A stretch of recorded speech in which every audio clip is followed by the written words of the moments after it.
Good morning, everyone. Well, good morning here from the west coast of Canada. For those of you who don't know me, my name is Jamie Howieson. I'm the Communications and Marketing Strategist with the UBC Okanagan Heat, and we're excited for today's webinar,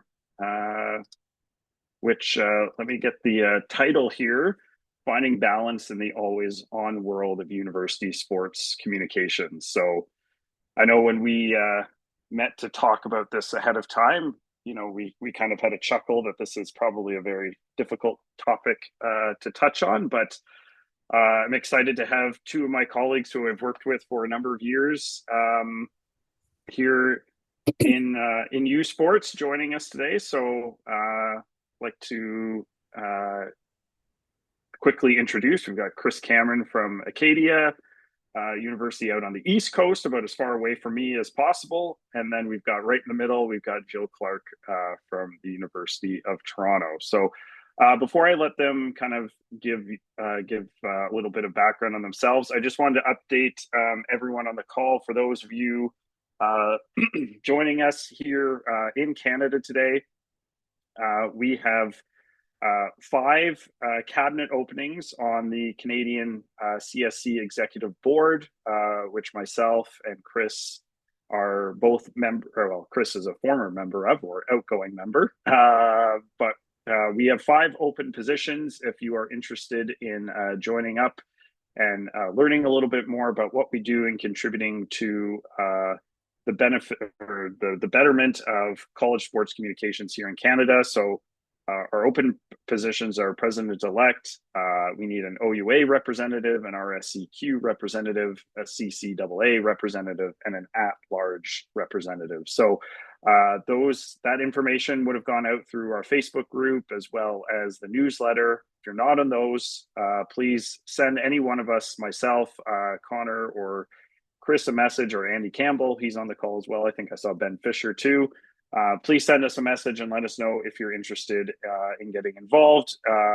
We can send you the registration form for that. So we'll dive into it now. So as I mentioned, we've got Chris Cameron and Jill Clark with us. Chris, do you want to give yourself a quick little introduction?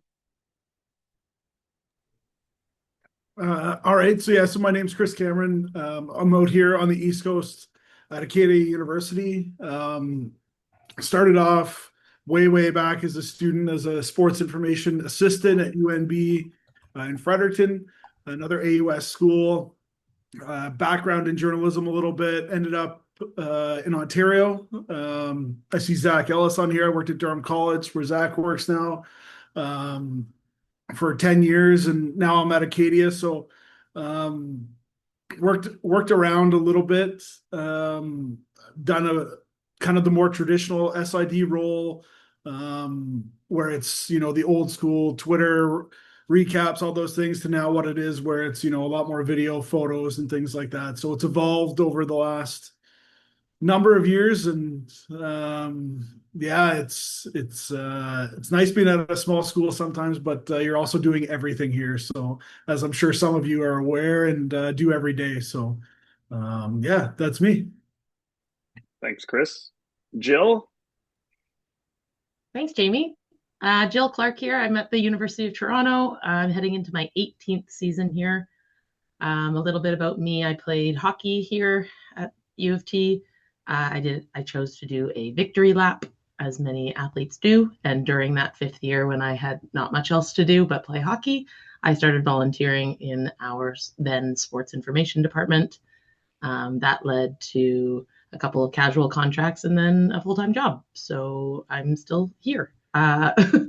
Like Cameron, my job very much started out as a written reporter, and now is very much more of I don't even know what my title is right now, but social media, all that great stuff, multimedia officer. So I also do some things, and we are an integrated faculty, so I do some things on the academic side as well as our sport and recreation side as well. But I am 90% varsity blues to this day, and hope to stay that way.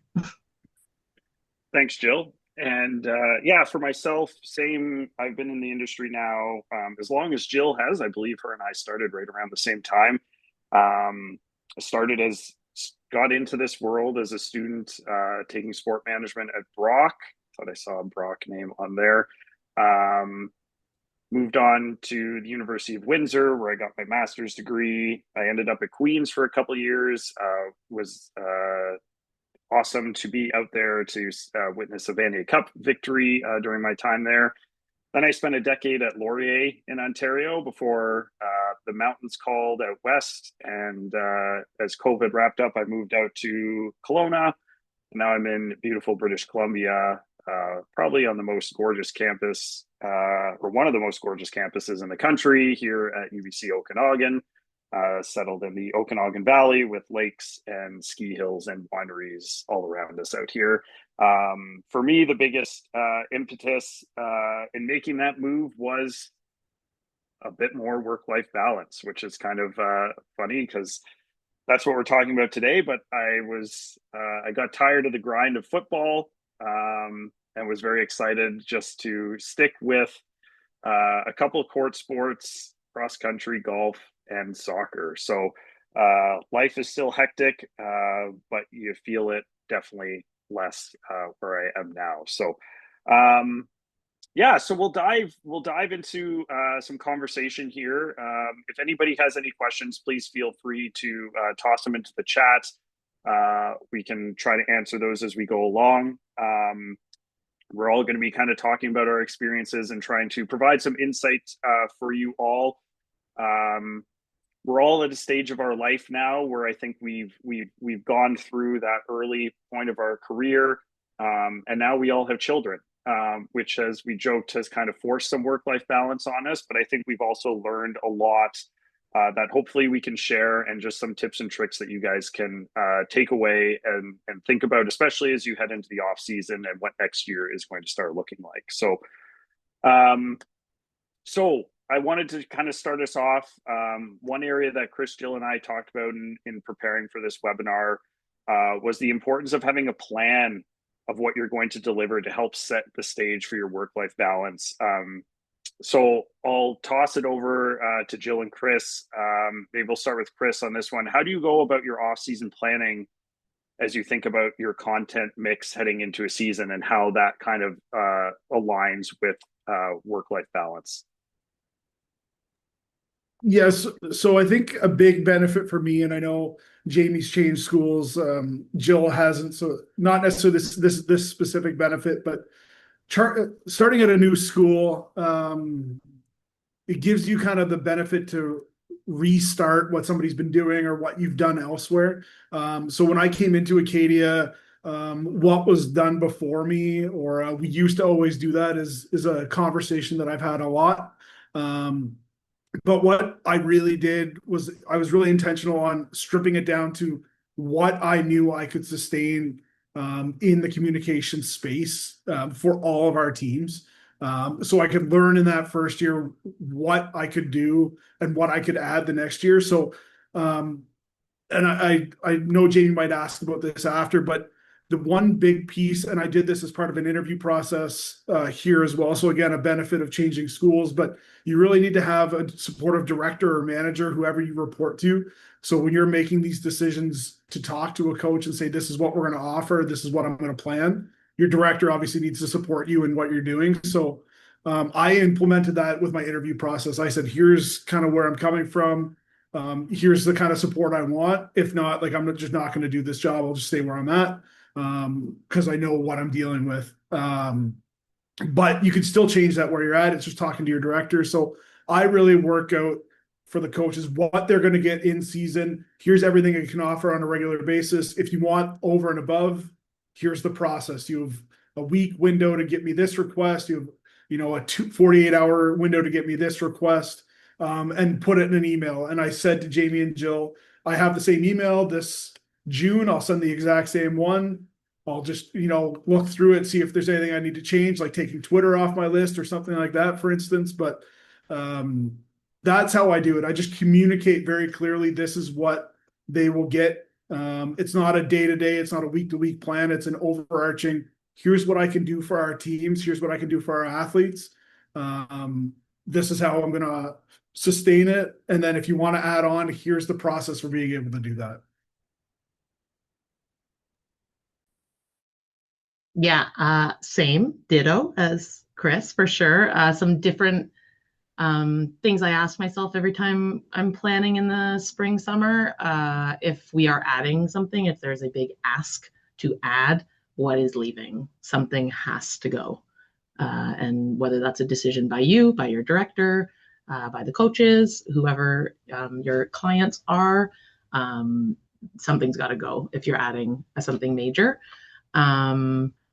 The other thing that I really ask myself in the summer is how can current Jill help future Jill, especially come September 1st when my 20 of my 40 teams have already started.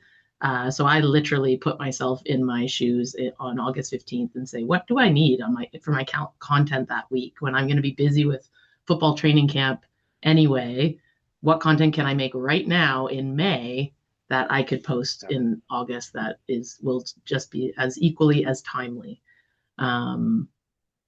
Yeah, I think managing the expectations with the coaches, like Chris said, is the biggest thing. And just even, it doesn't even, I'm over the fact of the email because I've sent that same email, Chris, like for 17 years.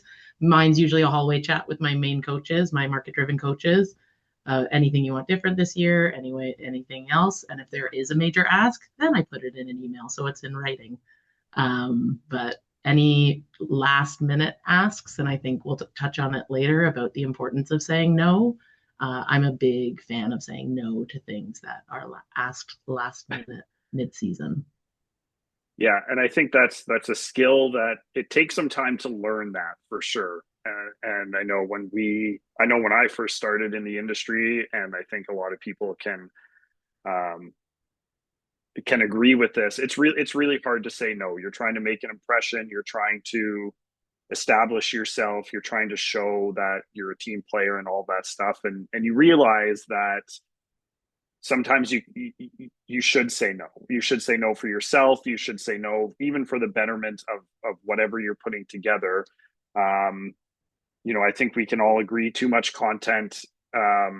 Sometimes that just gets lost in the wind, and it doesn't necessarily have the impact that either yourself or the person who asked for it was looking for. So I liked your point there, Jill, about taking something away. I know that was a few years ago. I know Chris kind of touched on this as well.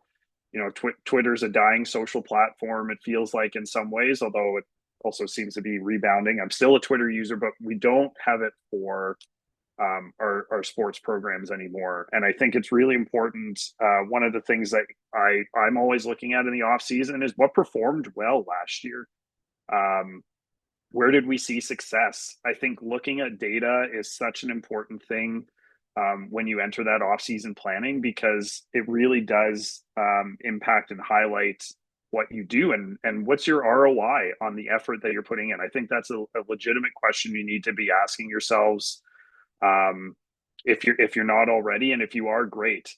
But looking at your numbers, looking at what did well in social, what did well on your website. I've got a couple of summer students right now, and I have them pulling data across the board so that we can kind of make some of those decisions, because at the end of the day, there's some expectations and there's some things that you're always going to have to do, but I think there's always different ways that you can do things. And I think it's really important you look at that data and you really kind of make a decision on whether this is something that you want to kind of take forward with yourself going into next season. So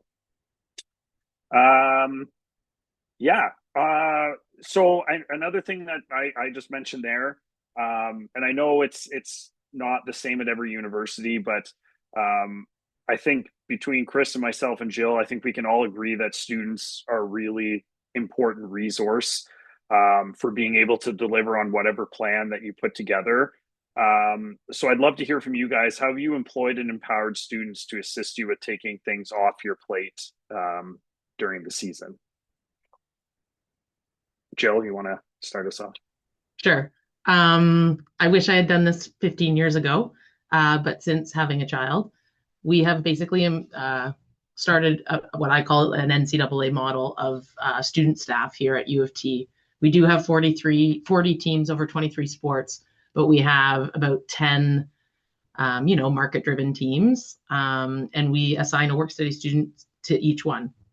I'm all about the empowerment of students and building people up. We all work at institutions of higher education. We are not professors for the most part, but that doesn't mean we can't teach, and we can't build people. So I like to, with a huge emphasis on the work part of work-life balance, you work in September to train these students the way that you want.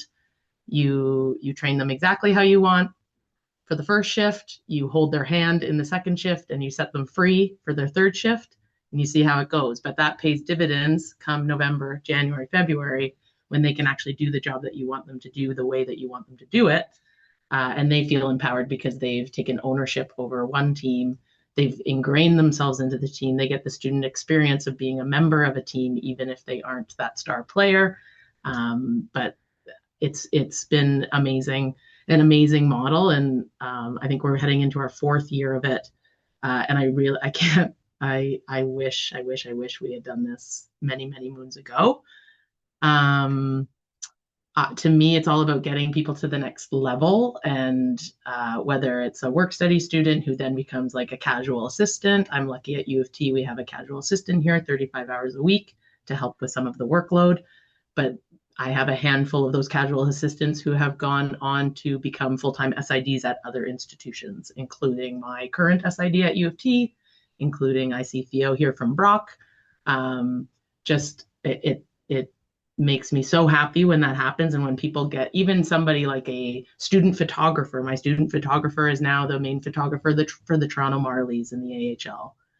My videographer from 2 years ago is now the lead videographer for the Ottawa Charge of the PWHL. So just like getting those people, as much as it hurts you when they leave you, getting those people to get to the next level, that's kind of what we're all about if you think of it from a university perspective and a student experience perspective, and just empowering those students to do the job that you want them to do so that you can have that work-life balance.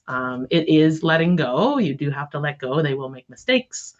And you just, I mean, at the end of the day, and I said this a million times and I'll say it before, I don't think anyone here is a doctor or in the medical profession. No one is going to die if we make a mistake. So let them go, let them learn from their mistakes, and live your life on the weekend if you can, or at least take a couple days off here and there so that they can be empowered and you can have a life. Thanks, Jill. Chris, do you want to chime in on student staff?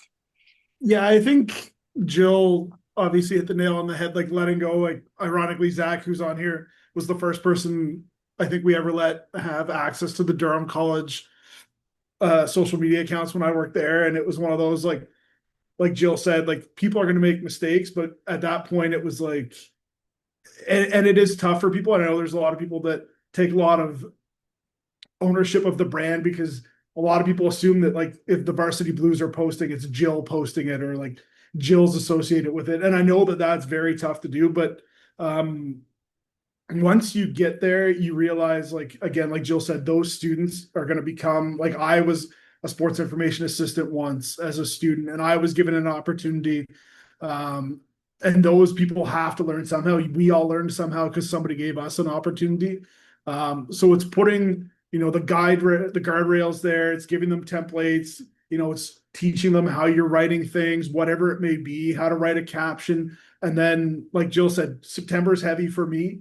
That's when we train a lot. But the other thing I've done here at Acadia is I have one person, generally more in the stats world than anything, but that I've elevated. So they're like the senior statistician at the table that day. They might be a 3rd, 4th year, whatever it may be. And they're the ones that are getting paid an extra $1 an hour. It's not a lot, but like, it makes them feel important. They then own that space. They train the first year. So even in some of those spaces, I've even backed away from the training in those. I know that that's not always the case. It's a year to year. It's cyclical because you only have kids for 4 years sometimes, but empowering some of your students to train others. I always laugh, like, you know, your parents tell you what to do and then you don't do it, but when somebody else tells you, or you're sometimes more willing to hear it. So hearing from a peer has been big for us here in those spaces. Instead of just me sitting there over their shoulder and intimidating them. I'm not scary. I'm pretty nice 99% of the time, but I can be a big burly guy compared to some others. So that's worked really well. And the thing for me is like the leadership in your space. It's not how successful things are running when you're there. It's like when you're not there, have you like led those kids? Have you taught those students how to run that? And then if you hear that an event went well, that photos went well, social media went well, stats went well when you weren't there, then you've obviously done the right thing in that space. Thanks, Chris. Yeah, lots of. I've been a big proponent of student staff for most of my career. I've been lucky enough to work at institutions where the student staff were a big part of what you did. The biggest one for me was when I was at Laurier. We were student leader driven model. It was a small department. We were still operating with a large number of sports, and that was, it really showed me you can actually achieve when you empower students to tackle all the extra things that you can't get to, or help make you look bigger than you are. And so when I came out to UBCO, that was the first thing I did. I was in charge of a number of different spaces. We were a small department. We're slowly growing. Stay tuned for a potential job posting out here. Slowly growing, and but I had to in order to accomplish all of the things that were within my job description, I had to set up student teams. So I had to start a webcast team from scratch. I started a student marketing team from scratch, and I started a student comms team from scratch. And again, thankful for my director at the time, who was a big proponent and gave me the budget and the funding to do that. But we already had that established in the recreation side of our department, and so it wasn't a hard sell. And it's from where I started that 5 years ago to where we are now is night and day. We've got I've been lucky to employ some of the best student videographers, I think, in the country the past couple of years. We've churned out some incredible content. My webcast team is solely student run, self-taught, and they execute week over week and help us put on, I think, one of the better productions in Canada West. Not the best, but we're right up there. And that's all thanks to the work. And I've empowered that team. Again, we, similar to what Chris said, create a student leader model where I have staff move up during their time. We pay them more when they move up into those senior positions, and they're in charge of scheduling. They're in charge of team building, all of those elements to try to create an environment where they're going to succeed. And yeah, I was told when I started, there weren't any students to hire at UBCO. And I have people knocking down our door to come and work for us now, whether that's in my world, whether that's in our event side, whether it's our customer service. So if you're not employing students, start. As Jill said, it's the biggest thing. And this is one of my biggest passion points for sure. It's one of the biggest things that can relieve yourself, allow you to have a Friday or Saturday night where you just maybe are on call. And at the end of the day, it's a benefit for your institution as well. It's an outstanding opportunity to go to your senior leadership. I see this question from Theo here. You need to sell this because, as Jill said, this is the experiential education that students are getting, that they're going to take with their degree and go and get employed as soon as they leave. I've had so many students message me after they graduate, either asking for a reference or telling me that they got a job because of the work that they did for me. And that's a selling feature for your campus's senior leadership, that you are or you're creating employable opportunities for your students that they're going to take forward, and ultimately creating an experience that could be more valuable than their degree. Don't go saying that all the time, but I work at an institution, the UBC degree, similar to Jill, U of T. Like these are big name degrees in this country, but you're creating an opportunity where they're going to take that job experience and they're going to go out and get themselves employed. Similar to Jill, I've had so many different students go into different roles. I've got one of my former students from Laurier is running social for the Toronto Tempo right now. Matt Strapp, who just left TMU. I've got one of my students runs PR for the Leafs at this point in time. So these opportunities are things that you can continue to sell down the road. Jill, I see you hopped off there. So if you want to add something to it. Just to answer Theo's question, it takes time, but you have to do the numbers. You have to crunch the numbers. So crunch the numbers, how much, I don't know what the equivalent of work study students are at every other institution, but at U of T, the U of T central work study people pay 50% of their hourly minimum wage. So our department only actually pays them like $9 an hour, and U of T pays the other $9, whatever. I don't even know what it is anymore. But crunch those numbers, Theo, against your loo time or your overtime, or call it what you want, right? Your staff's loo time, your staff's overtime, which I'm guessing would be paid out at double time. So just crunch the numbers for a year. It'll take you some time to do it, but then go to your director, who would be very open to this, by the way, knowing her, and go with all of these points, the empowerment of students and building of students and student experience. And I think it would take time, but it would work. And if you built that model, you could probably sell it to everybody on this call. I'm just saying. There are generally opportunities on your campus to find funding for students. And if not, I know there's also like external, if you're looking to hire somebody for the summer, I know you can apply for Canada Summer Jobs funding. There's money out there for academic institutions, either within your institution or external of your institution. So take some time, see what's out there. And that's also a good starting point if you're able to find that money, and then you don't need to worry about it. Theo, being at Brock, I'm supremely jealous of you because you probably have people willing to intern and do it for free in the SPEMA program. So talk to sport management, go talk to them. That was how I started. I worked, it was a part of my sport management experience was working for the women's hockey coach at Brock when I first started. And that got me to where I am today. So I started so that's again, something I'm really passionate about. I started as a student in a student role, and I'm where I am now. And now I get to give that same experience back. So great question though, because it is definitely the big one that comes up around student staffing a lot. All right. Jump ahead. We kind of talked about saying no.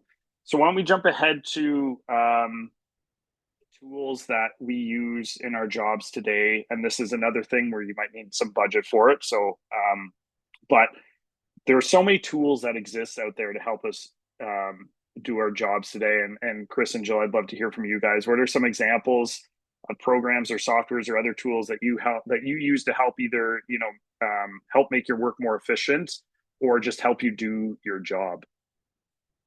Chris, you want to take this one to start?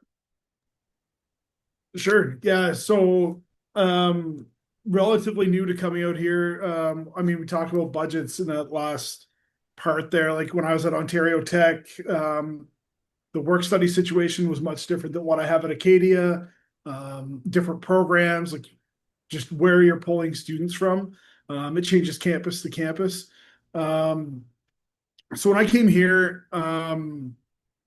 didn't want to necessarily decrease what we were doing, but wanted to find a way to be more efficient with essentially a one-person department minus whatever students I could pull.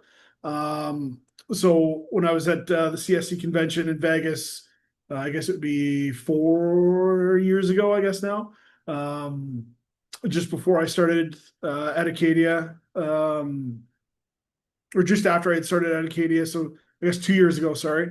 Fanword was there, Chris, who's on the call, ironically enough.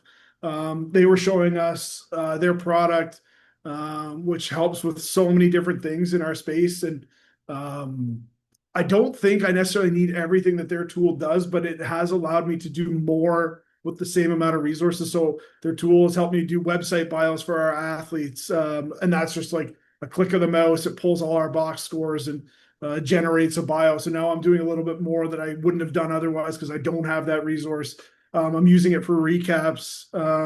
Just because, again, we go back to data, what's important. And on our website, I was just at AUS comms meetings last week, and we talked about what's getting views. And obviously, a lot of it's not game recaps, but what lives on your website. If you don't have a game recap, that's what your website's built for. So I use it for that because I know that, paying a student, and again, I've done the budget number on it, paying a student, 3 hours a night or a few hours a night to write a recap and all those other pieces to then have to edit it and all that stuff. I'm going to get a similar product, if not worse in some cases, unless I have that star-studded student. So that's where I've really focused is those game recaps. There's also the tool they have for writing feature stories. And I know that things have changed there and I haven't looked at what I'm going to do this fall, but just having a way to pull in student answers, whether they record them via audio, and it gets transcribed, or they can write them out with their keyboard or on their phone. That's allowed me to pull a lot of questionnaires and really decide what stories we're going to tell. Because again, for me to write a story by myself, do an interview, all those things every single week to pump up the content we're pumping, I don't have that time as a one-person department because we're all focused around our events. That's unfortunately where the majority of our time needs to go. So to do all these extra things, I need the tool to do that. And that, again, like that's where that tool has come in big time for me, is being able to do more or at least maintain what I was doing before at Ontario Tech without disrupting, my weekends, 8 o'clock at night, all that stuff. Jill, do you have anything you'd like to add around tools? We've been using AI just for not to replace our written word, but to certainly help with outlines. Like Chris said, transcribing is gigantic time saver. Any like historical archiving or like lists. I don't know about you guys, but a lot of my April is just like one big fat list of like, game results or stats or whatever. Throw it into ChatGPT and ask it to like train it to do what you want it to do, and it really does save like a month of what I was doing back in like 2010. And in terms of feature stories, outlines is huge for me. I love chatting things out with ChatGPT. I say I have this athlete, and this is the story. I have a 19-year-old weight thrower graduating from neuroscience at U of T next week. Like, are you crazy? He's from Nigeria. This is what I know about him. What are some questions I should ask him? Here are the answers he gave me. What would you do with this story? Blah, blah, blah. Sometimes it's totally wrong and I don't like its answer, but it gets me thinking about what I should be doing with the story. And I don't know, I use it as a sounding board. I guess it's my friend too. But I just find efficiencies and tools that you can use. In terms of other tools, just like templates, you can now throw in, maybe I'm super old now and people already know this, but you can throw in like a Photoshop PSD into Canva. It'll take the layers out. It'll layer it all for you. Then all of my students who I was talking about in my previous answer now have my Canva templates and won't mess up our look and feel for the year. But it's like done, So just learning, keeping up with what these beautiful new tools can do for you, and spending some time in the off season to learn a new skill is always important too, in my opinion.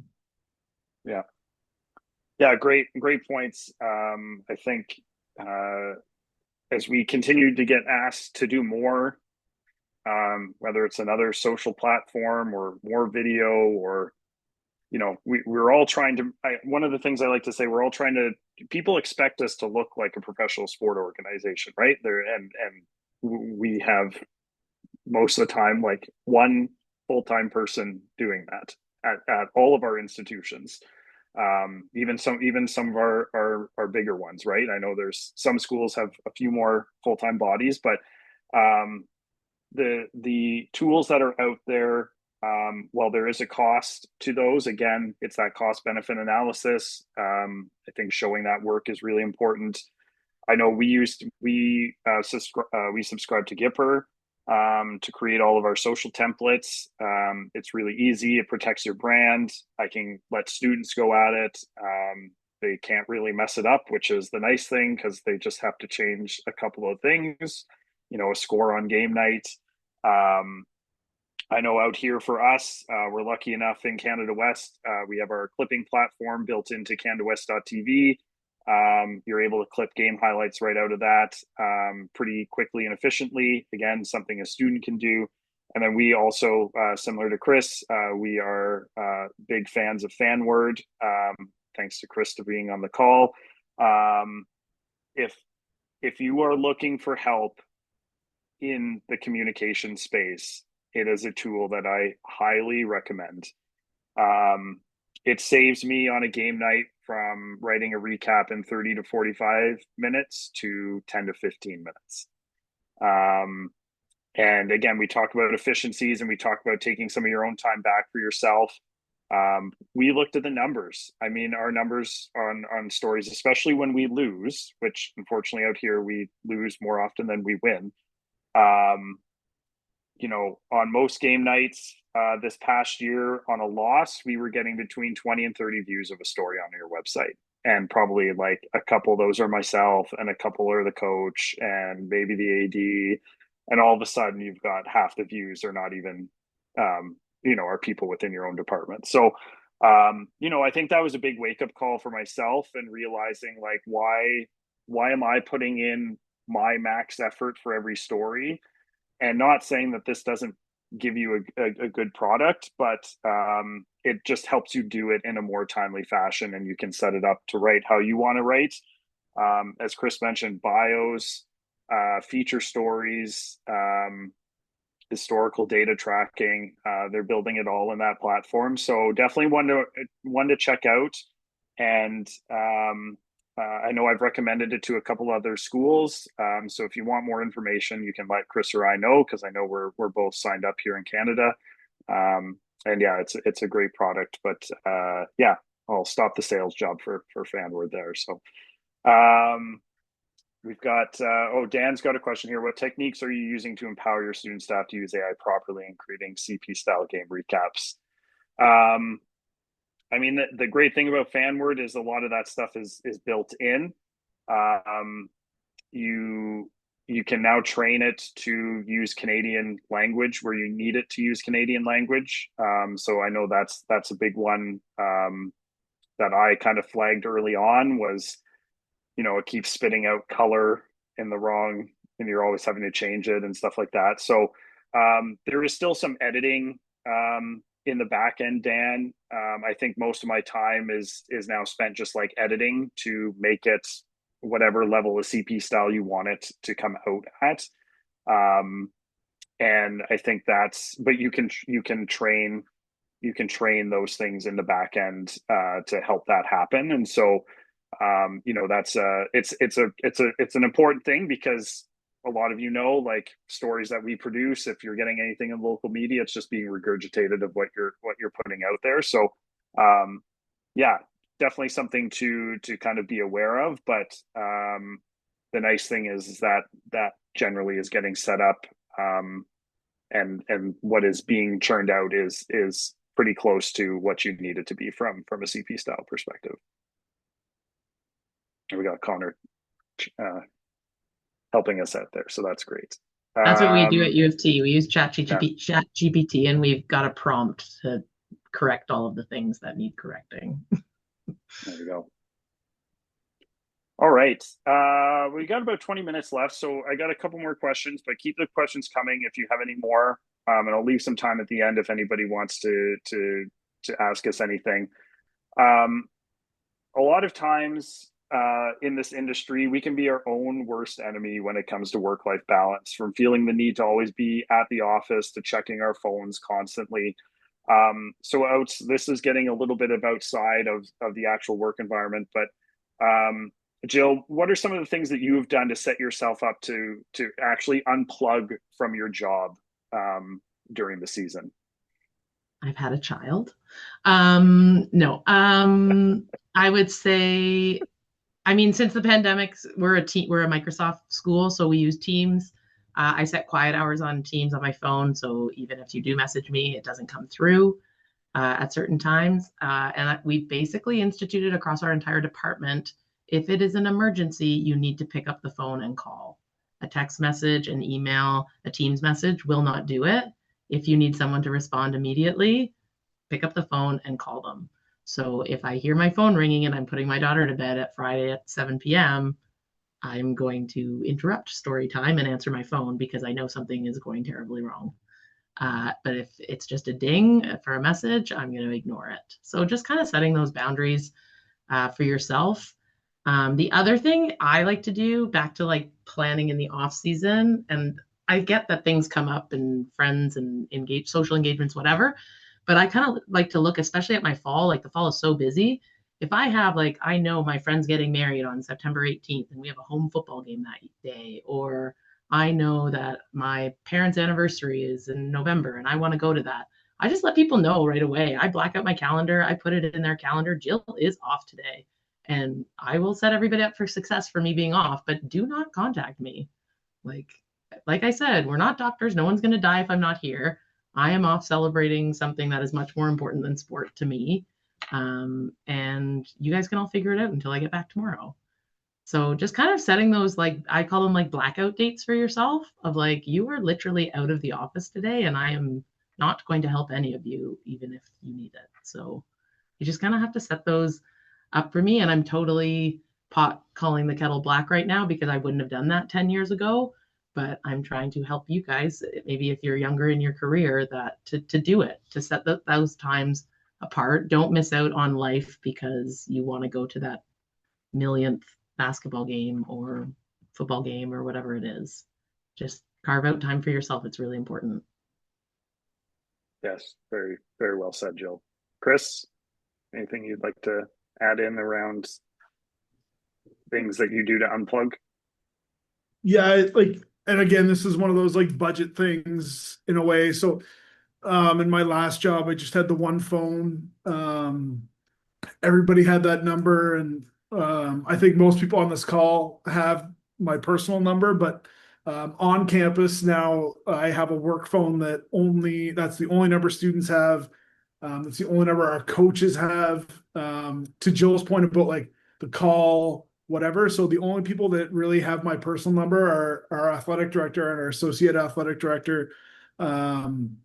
So if I have a message come in on my personal phone when I get home, I know that I need to pay attention to it.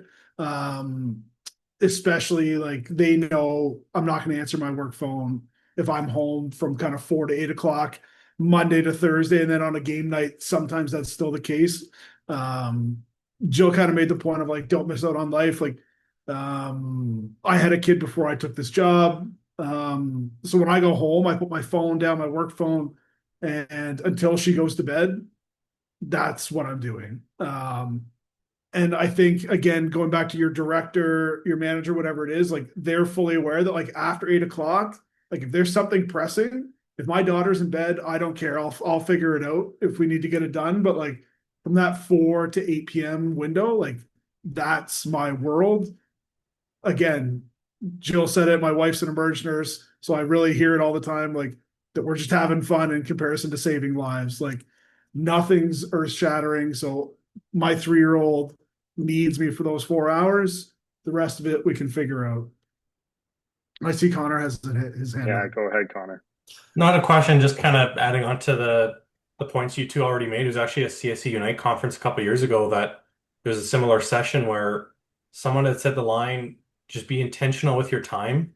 And I think that really resonated with me of if I work from 8 to 4 and it's 5 o'clock, you don't have to answer that email, you don't have to answer that call, and just be really intentional with this is the time I'm working, this is the time I'm off, this is the time I'm spending time with my family. So that's something that I'm trying to continue to work on, but just a line I use often when times are busier. It's the summer. If I'm off, I'm on vacation, I'm trying to remind myself to not get burnt out, is just be really, really intentional with your time and when you're working and when you're off, and finding those boundaries. I think that's the biggest key I've learned over my career, and I was definitely someone that was on my phone all the time and would respond to that email and respond to that text. Again, conversations with your manager, really important to kind of like establish like those expectations early on. I know similar, my former director out here told me pretty early on in my time, he was like, I will call you if it's an emergency. Otherwise, you don't need to respond right away. And I think even just having that, sense of understanding from your direct supervisor is such a crucial thing to establish, and just helps you even mentally just understand. I know for me, notifications are a big thing on my phone. So I turn off email notifications. I turn off Teams notifications. I never have email notifications on anymore, because email is now, it is the least urgent form of communication. I think I have Teams on, but I'll turn that off when I'm off, when I'm on vacation, when I'm on holidays, anything like that. Or yeah, on the weekends. I think it's just, my life in of itself has just become so busy with running from kid sports to kid sports that I don't have a choice. I'm not going to respond to it anyways, but this just helps me to mentally put it out of my mind. If I'm looking at my phone, I'm not seeing something that's there waiting for me to respond to. So it makes a big difference, and it can really impact your mental health, and then subsequently impacts you in a positive way in your ability to do your job. So, all right. Last question was kind of around setting boundaries in your role. We've kind of touched on this a little bit, but Chris and Jill, I'm just wondering if there's any other examples of boundaries you have set in your role over your career to kind of help with work-life balance at this point.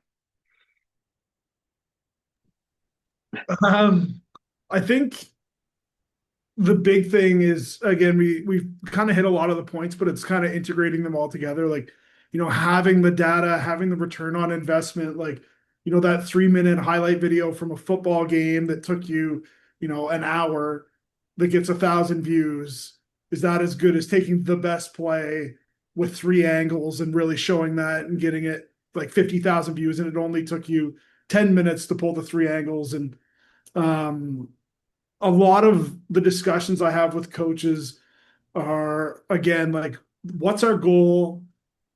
Like, what's our return on investment? Like, what's the purpose? What are we trying to achieve here? Because that leads to the no, it leads to the alternative answer. Because something I said to Jamie and Jill, when a lot of these things, like when you say no and you say you're going to do less, or you're going to do a finite amount of things, you need to come through on all those, or coaches are going to come back at you and say, like, you've said you can reach these benchmarks, you're not even doing that. I asked for this. So when you set that stuff out, and I've really been intentional at Acadia. Like, if I say I'm going to get you that ID camp graphic for Monday, I make sure they have it on Monday, because I've pulled back all of those big picture things that they thought they needed and said, what's our goal? What are we trying to do? And if I say I can do this for you, like, here's my boundary. I'm going to do all these things, and I will make sure you get that. But yeah, just be intentional with your discussions.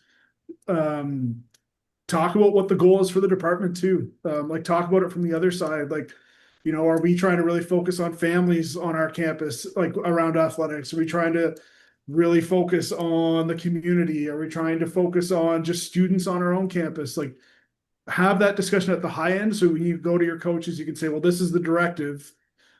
This is what we're doing. So no, we're not going to do that thing.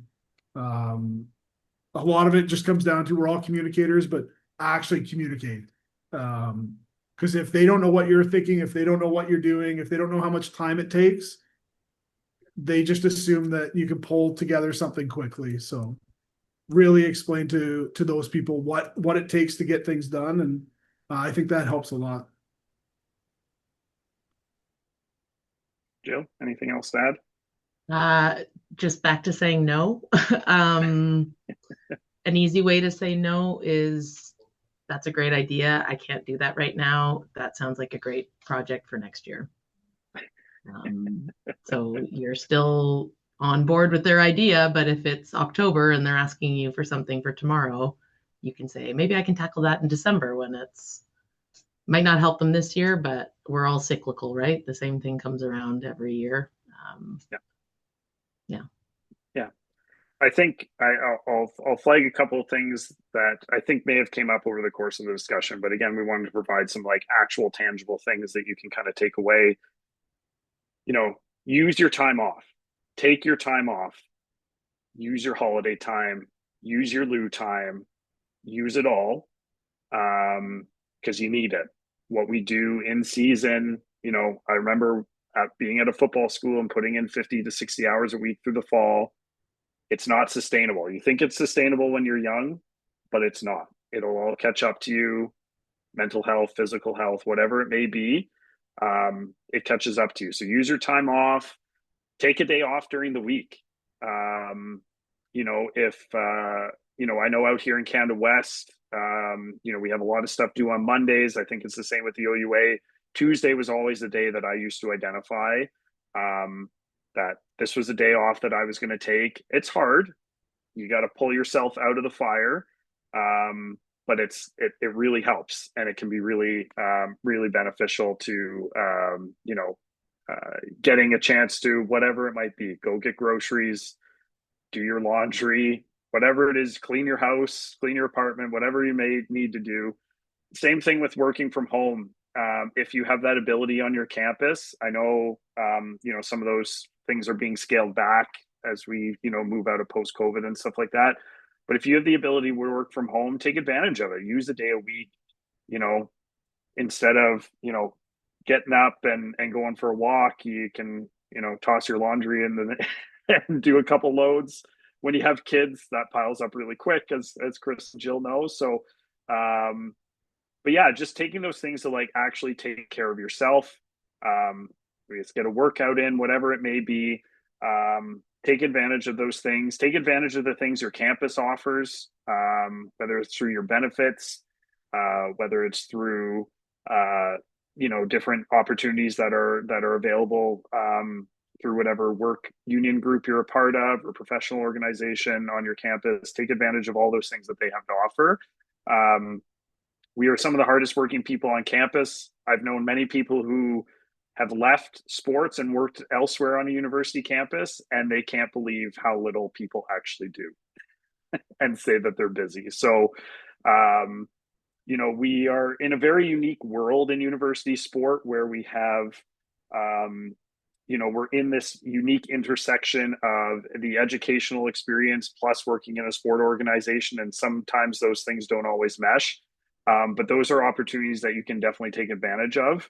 And thanks, Dan, for the making you laugh. But those are definitely things to take advantage of. And I would encourage you, if you haven't looked into those or haven't thought about it, to definitely make sure you are doing some of those things. So we've got about 6 minutes left. Is there any other questions that anybody else has for us? Questions, comments, anything? I got transferred to student comms and they're always RAM, but it's light work. Yep. Thanks, Ryan. Yeah. Yeah. Different pace, definitely in different parts of campus.